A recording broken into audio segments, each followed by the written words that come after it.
Så, hej och välkomna önskar jag till vårt webbinar idag den 27 april. Jag som pratar heter Sofie och är affärsutvecklare på Smekab Citylife. Och vi på Smekab Citylife arbetar med produkter för urbana miljöer. Och vi har en vision om att få alla människor att trivas. Vi tror på långsiktigt hållbara produkter som kan användas ofta och länge.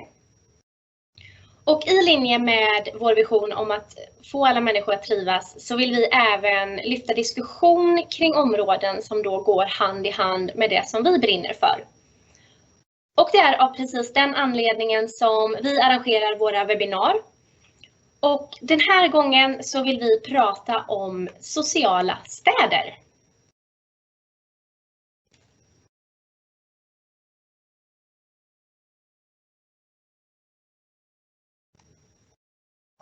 Våren är här och även om inte det syns på vädret så tror jag att vi alla är ganska lättare över det. Får fler ljusa timmar på dygnet och vi har helt enkelt möjligheten att vara ute mer. Och vi är präglade nu av ett år i pandemi där det faktiskt ställs krav på att vi ska umgås just utomhus. Men för att vi ska få möjlighet att umgås utomhus på det sättet så krävs det att vi har förutsättningarna i våra stadsmiljöer och i våra parker och i alla ytor där vi faktiskt har möjlighet att ha tillgång till vi som bor där. Och det är faktiskt inte alla som har trädgård hemma eller som har en terrass där man kan sitta och äta. Utan vi är i så stort behov av att det här ska finnas tillgängligt ändå. Och det är där vi förlitas på att de som sitter och planerar våra städer och våra stadsmiljöer faktiskt ser till att skapa de här sociala ytorna för oss invånare.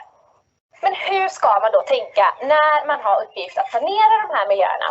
Vad måste man tänka på i synnerhet? Är det någonting man ska akta sig för? Hur gör vi för att frigöra ytor för socialt umgänge? Är det likadant i Sverige som man gör i övriga Europa? Ja, det är det vi hoppas kunna reda ut under vårt webbinar. Så stanna kvar. Men du Tessan, ska vi inte kolla med Carol i Tjeckien? Han är duktig på sådana här projekt. Ja, det gör vi. Det gör vi. Bra.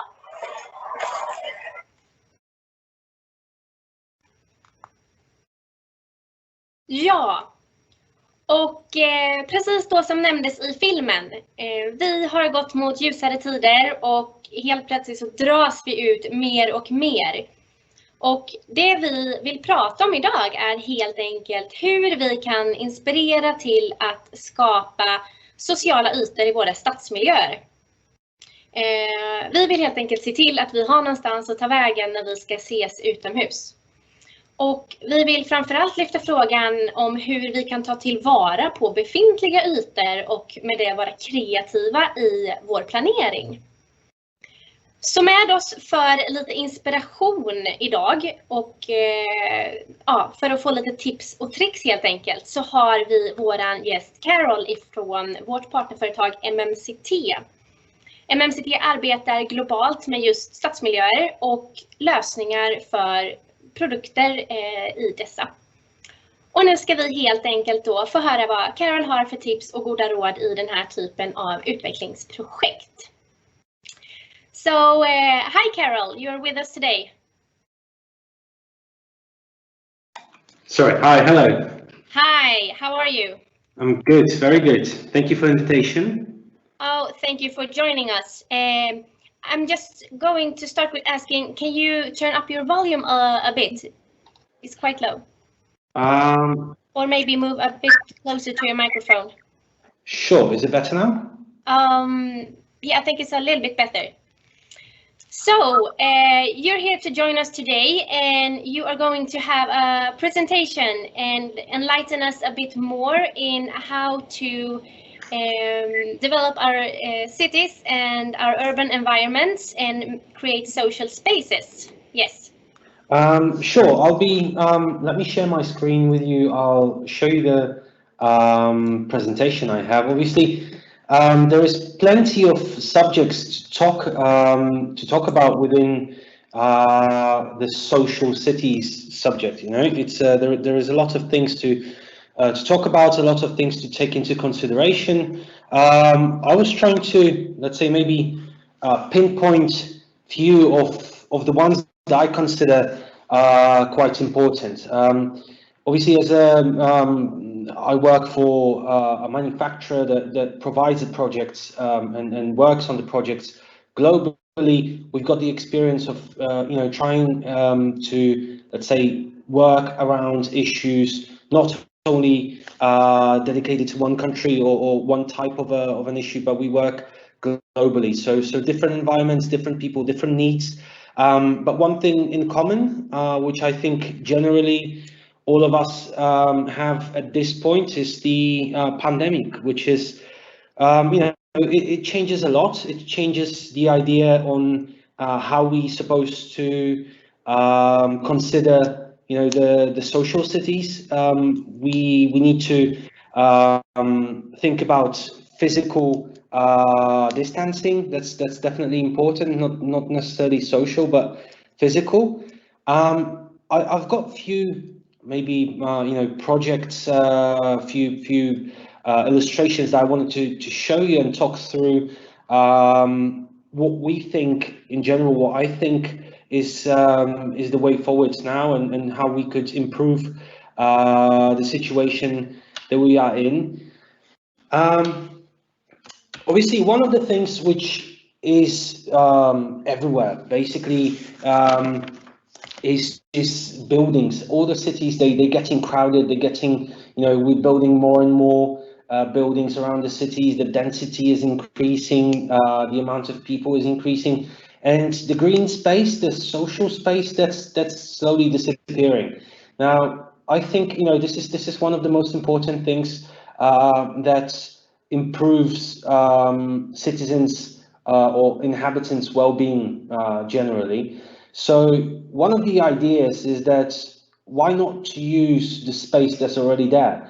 Why not to use the rooftop terraces? Why not to create more green, more sustainable, more environmentally friendly space away from the streets, away from the noise, and create something a bit more accessible for people? And obviously, this is something that's available now. This is something that's there, and it's just a matter of using it. So definitely, it allows us to to create space without the need of building any further space within the cities, but just adapting what we have. This is definitely something that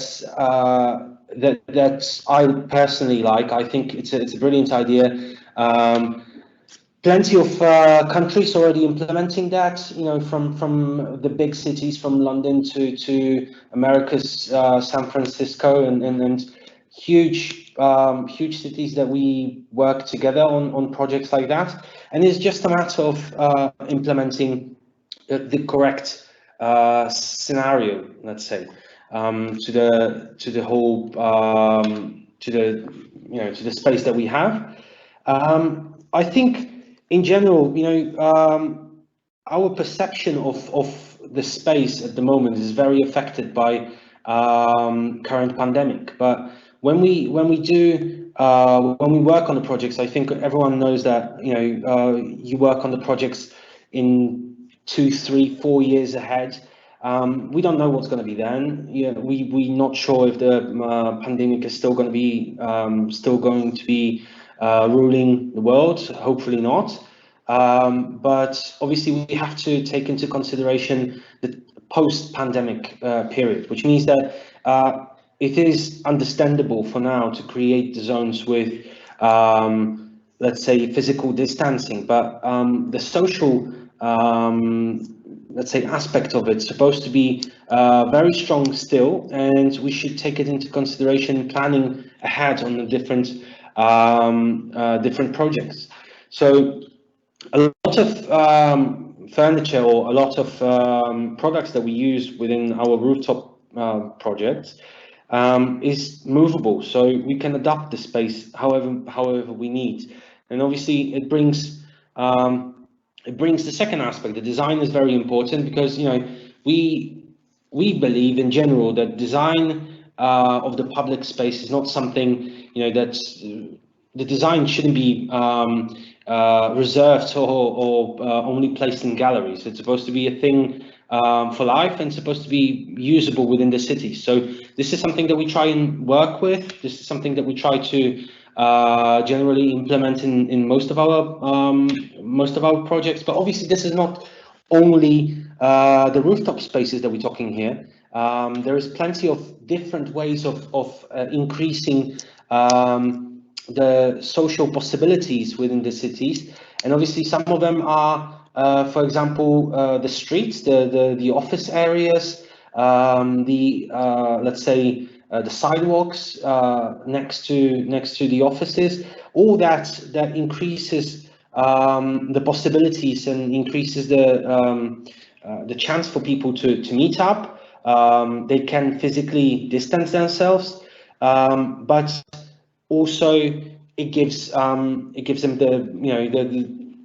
the nice character of the place, and improves the street, improves the general look of the area. So I think this is important, but because the better people feel within the cities, the better or the better the city looks, the better the people feel in it. That's my opinion, and I like the idea that the city's changing. They providing higher quality space, public space for people, and providing more space, obviously, for people, because especially now when most of people are being locked in, they spending their time at home to the excess of craziness.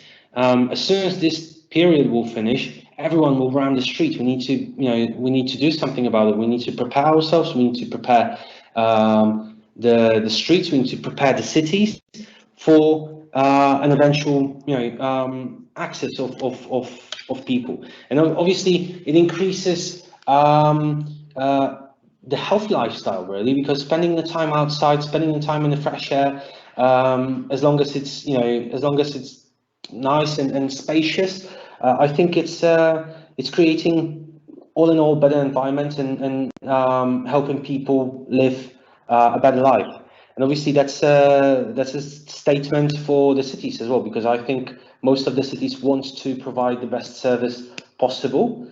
There are, for example, on here you can see this is the new development that we worked on, created a lot of space, implemented a lot of greenery into it, because obviously most of the cities are now about the concrete, steel, everything is very busy, people are rushing, no time to rest.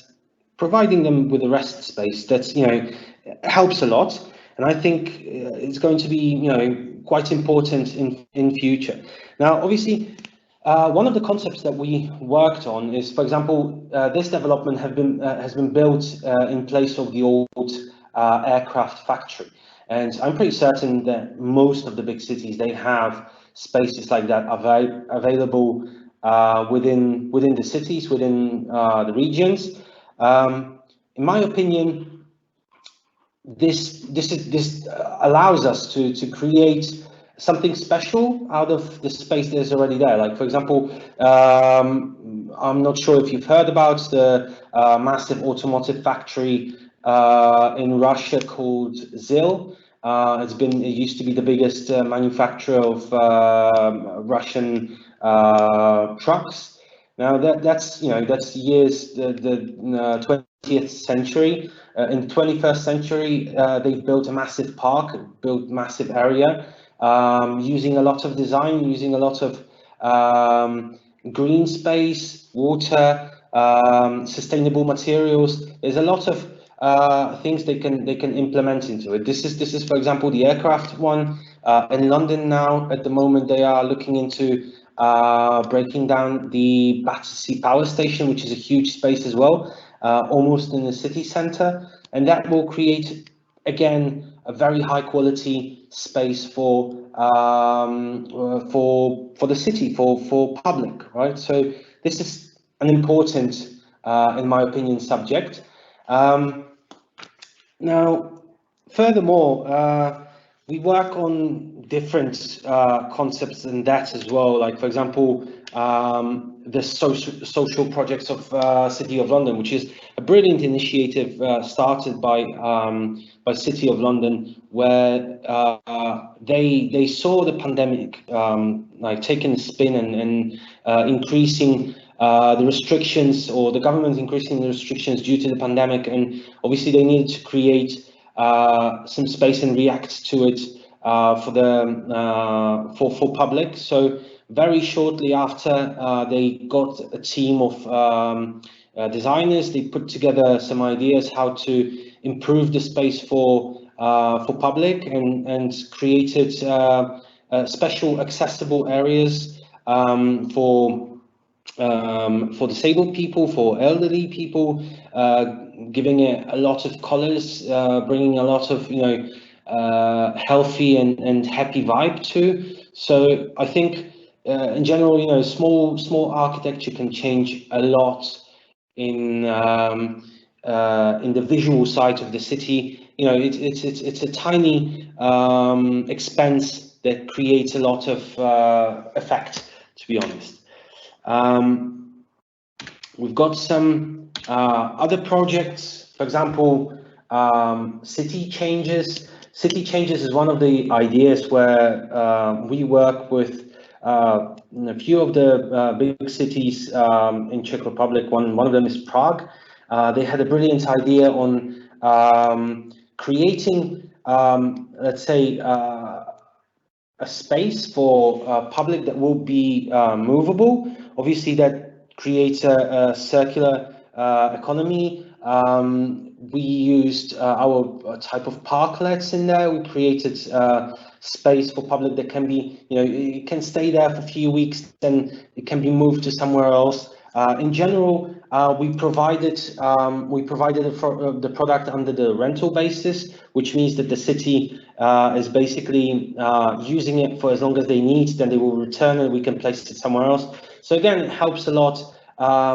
It helps a lot the city to teach people to use more or introduce them to the idea of regaining the space that's been reserved for cars, regaining the space that's been that hasn't been pedestrian in past, and creating something better, something more for themselves. Obviously, the concept you can apply in basically any city at all. It can be mixed up with cycling activities. It can be mixed up with kind of placing it in the city center, reserving car spots. It's safe. It looks good, and it provides a lot of, in my opinion, a lot of happiness to people. The circular economy, as I already mentioned, is the rental idea of products that we have. We've been working on the previous project I already mentioned. The other thing is that we do obviously the smart products, including solar power, charging and stuff like that for people, to introduce them to the new technologies within the cities, and obviously to give a little bit more smart technology to the cities. This is one thing that kind of we personally like, mainly because the cities don't have to invest that much. They can just rent it out, place it somewhere, and see how it works. See how people notice it, how people use it. If it brought, let's say, a better feeling to the areas, or in general, changing the cities with little details, trying to provide the increased quality to in general to the public. Smart cities in general, the concept that we worked and worked globally, basically from anywhere from America to Australia, is something that people are shy. People are afraid of using new technologies, of using ideas and getting used to it. It takes a while. So what we do is we try and provide them with space for much healthier lifestyle, including, like, for example, some of our design products designed to provide them space for their rucksacks, for charging their e-bikes. In general, we're trying to provide, let's say, elements that could help them out, could motivate them to start healthier lifestyle, and provide a little bit more kind of, design to the environment. One of these ideas is, for example, in my opinion, very straightforward. The project that we worked with City of Basel on, it was the idea of providing chairs, providing seats for the city that could be used by the passers-by, by the visitors of the city, and still would be kind of how to prolong its life. So they provided the seats to individual shop owners that created or that would take care of the seats. They bring them out every day. They hide them back in the evenings. A brilliant idea from the city. The chairs are there for almost 6 years now. They still look immaculate. The people feel like they do something themselves to the public space, which is true. It provides a brilliant feeling for all the visitors, for inhabitants of the city. It's a generally really brilliant idea.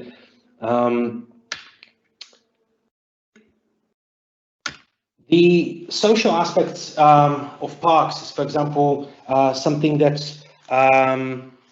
that we worked on in for example, Dublin in US. It's called the All Abilities Playground, and All Abilities because it's an inclusive playground that's been prepared for thinking of all inclusivity possible.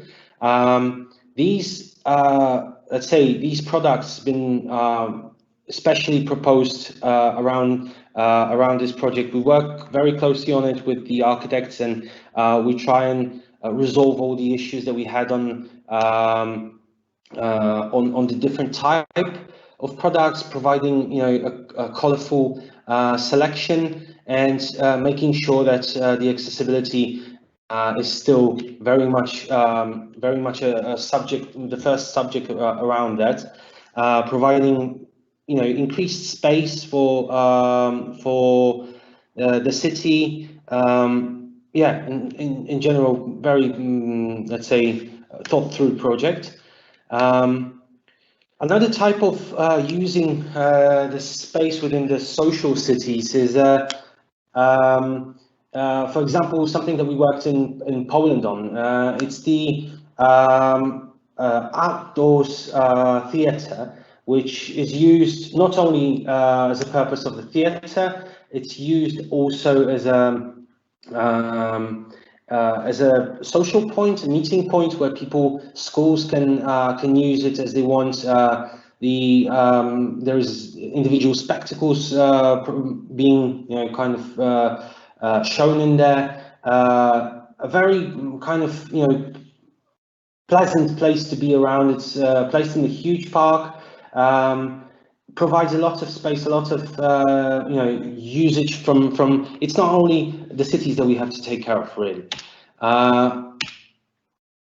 This is something which is very interesting. It's a project in Hungary. It's called the Gate of Winds. The idea is generally to use as much space within the city as it's possible. So as you can see that the placement of the park is quite immense, quite huge. They wanted to save the space as much as it was possible, and to provide a lot of space for the city, for the cars to hide them away. They created a huge underground park, and above that park, above that car park, they created a park as well. And obviously the problem they had was the pollutions coming from the outside of the from the outer streets neighboring to the park. And to limit the amount of pollutions getting inside the park and providing the best air quality they could, they created like a wind tunnels that prevents the pollution to enter the grounds of the park. Now, obviously, the park is designed with the idea of a lot of green energy, sustainability, reusing of the water. They have the underground waters that they use for the pool in there. A lot of green space, providing a high quality space for public. It's very, very popular around there. Another type of using the spaces, as I already mentioned, the small architecture is very, very important, and creates, with a low budget, it creates a brilliant, let's say, brilliant elements to change the visual side of the city. As you can see from here, there is not a lot of sitting space provided, even though I think we used all the space that we could around here. But again, we created something special here, where the visual aspect of that square is been, increased by plenty of times, just because of correct choice of products, incorrect setup. The idea is very, very important in here, and